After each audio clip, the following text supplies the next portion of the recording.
Will, I got to tell you, it's crazy to think that when I started watching Star Trek, I was little, right? But my first introduction, really, even though the original series was there, my show is The Next Generation, right? So watching you as a kid, I saw myself there as well.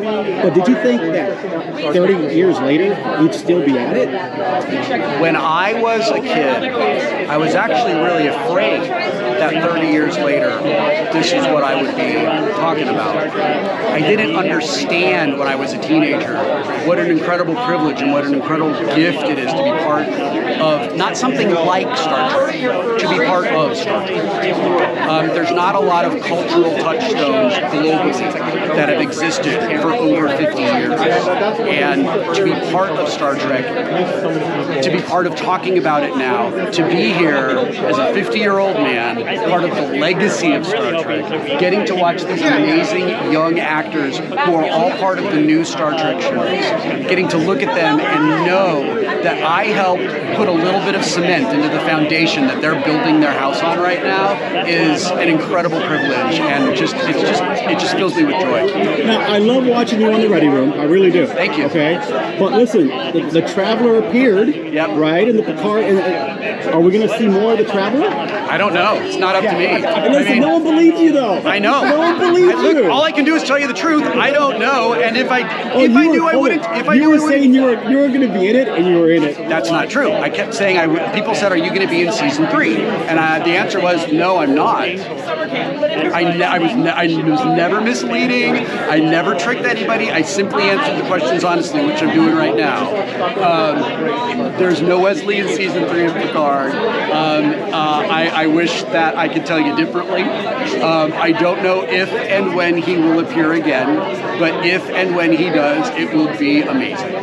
How about on the animated side? Have you ever had anything? Listen, my dream is to be on Lower Decks. That's a great show, isn't it? I've got a whole really silly, ridiculous idea about Wesley going to the Cerritos, and he just wants Mariner to think he's cool, and Boimler is like, "Oh my God, Wesley Crusher is here!" And Jonathan was there. And Boimler just like kind of keeps like embarrassing Wesley and getting it under his feet and all that stuff. I would love if Wesley somehow like maybe just had like a line in Prodigy, because it's where kids come to Star Trek, and Wesley was on Next Generation to bring kids to Star Trek. So like there's lots of possibilities, but honestly, I don't get to make those choices. I just have the privilege of saying yes if and when they ask. Now, I was watching an interview once, and you said that you thought Galaxy Quest was probably one of the best Treks.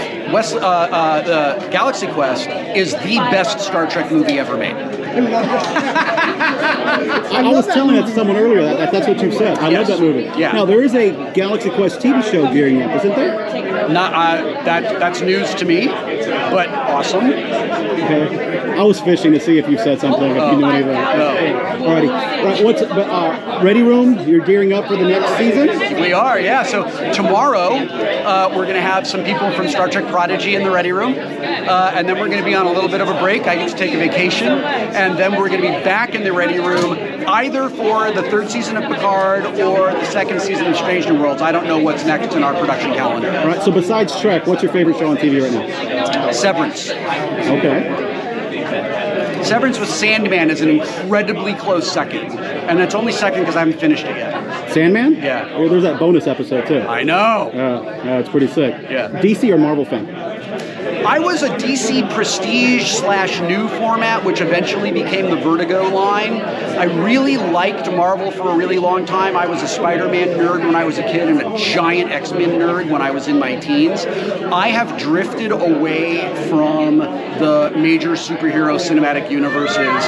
There's just too much to keep up with these days, and I just had to declare superhero bankruptcy, and I can't keep up anymore. So when did you realize you were a nerd? And I say that with respect. I've known my whole life. I've known since I was a little kid. I always liked the stuff that nobody else liked. I always liked the stuff that took like a lot of work to love, you know? Like I loved stuff that was based in science, and I loved stuff that was based in fantasy, and I loved things that the cool kids didn't understand because it took work to appreciate. And I loved that like when I accepted and embraced and leaned into, yes, I am a nerd, all these other people who were like, I'm a nerd too.